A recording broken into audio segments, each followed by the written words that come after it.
Let's talk about Iran, the real Iran, not the one from Hollywood or the nightly news. For many Americans, Iran means angry men, endless deserts, and a lot of shouting, a villain in a global action flick.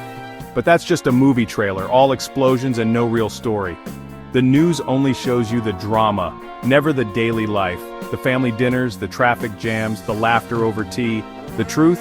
Iran is nothing like the caricature you've been sold. Behind the headlines is a country bursting with color, art, and a sense of humor so dry it could outdo the Sahara. Imagine ancient history living side by side with a modern creative culture.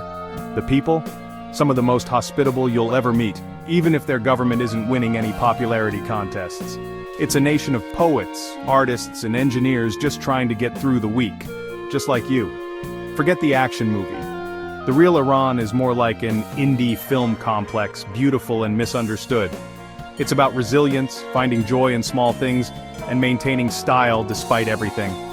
You're more likely to be ambushed with tea and sweets than anything else. So grab your popcorn and get ready for a plot twist. The villain is actually the quirky protagonist you end up rooting for. This isn't the Iran from the news. This is Iran, the director's cut.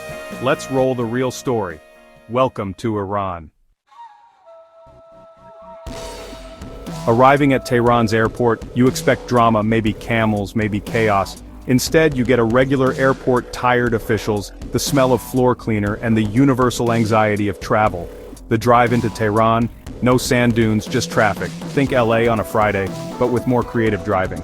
The city is a sprawling metropolis, high-rises, billboards, parks, and families everywhere.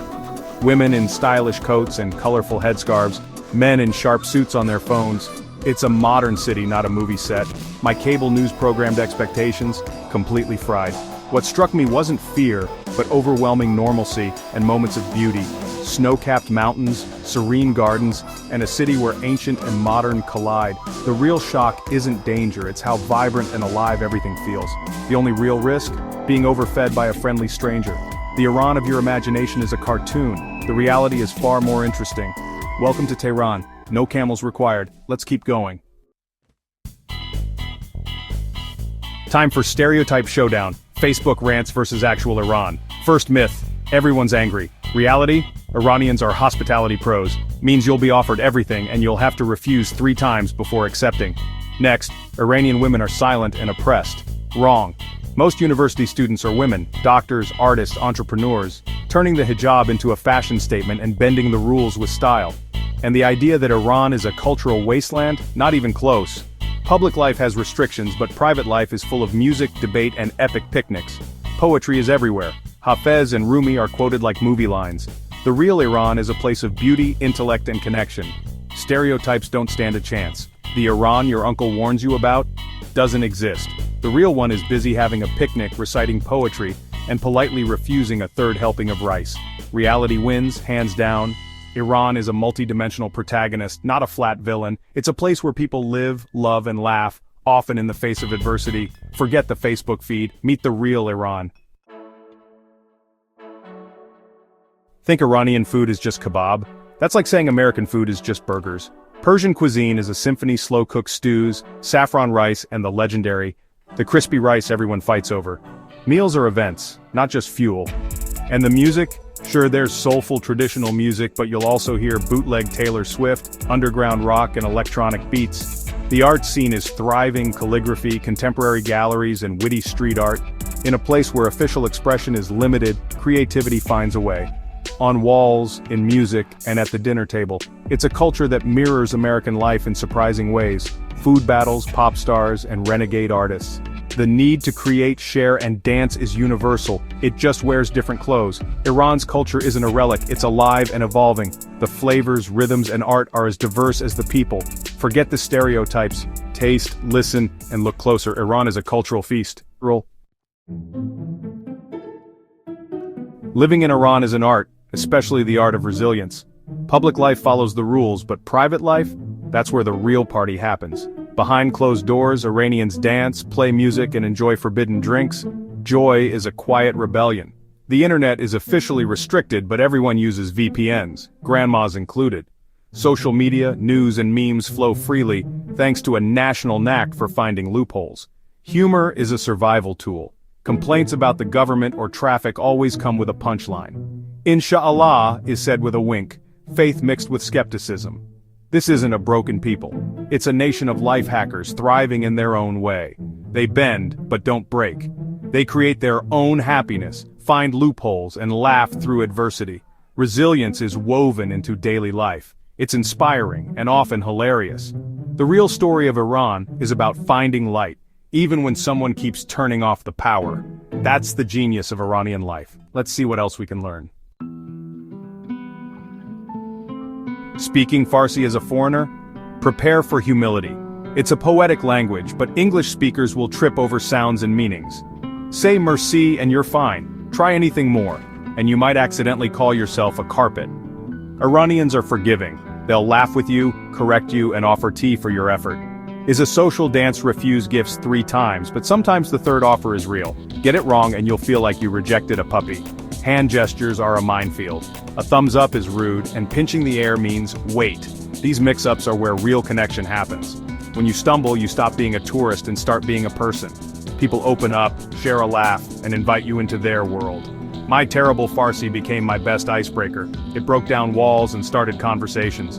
The most rewarding part of travel isn't being perfect, it's getting it hilariously wrong. Vulnerability leads to connection.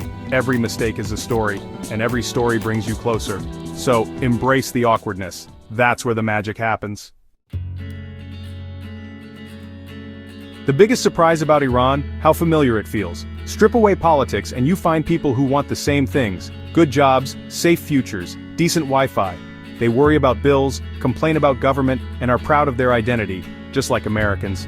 In parks, families grill kebabs, kids play, and teens flirt. Only the barbecue smells of saffron. Conversations are about iPhones, TV shows, and bureaucracy, the same as anywhere else. Family is everything. Big gatherings, loving aunts and cousins as best friends. The chaos of Tehran traffic, it's just like New York or LA, only with more honking and creative driving. The details differ, but the themes are universal. We're all united by the little things, like hating traffic. The world feels smaller when you see yourself in someone else's story. Iran isn't so different after all, that's the real revelation. The Iran on TV is a caricature, just headlines, politics, and conflict. But that's like describing New York by only talking about Wall Street. The real story is in the small moments. A stranger guiding you, students laughing, a shopkeeper's quiet pride. It's in the taste of a perfect pomegranate, offered with a smile. Westerners often confuse the people with the government. They're not the same. Iranians are diverse, funny, hopeful, and tired, navigating a complex reality every day.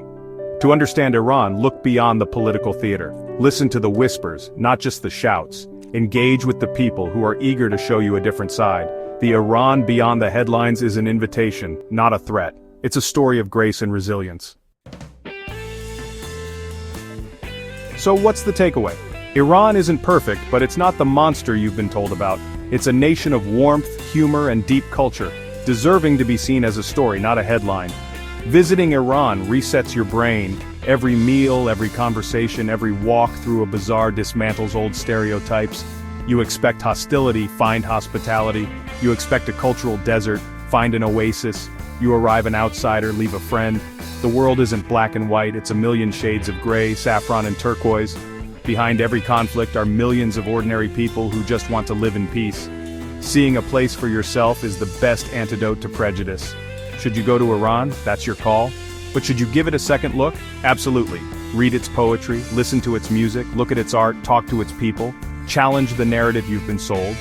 Understanding Iran is about seeing the danger of stereotypes and the beauty of human connection. The world is bigger, more interesting, and more hopeful than the news would have you believe. And that's the real story.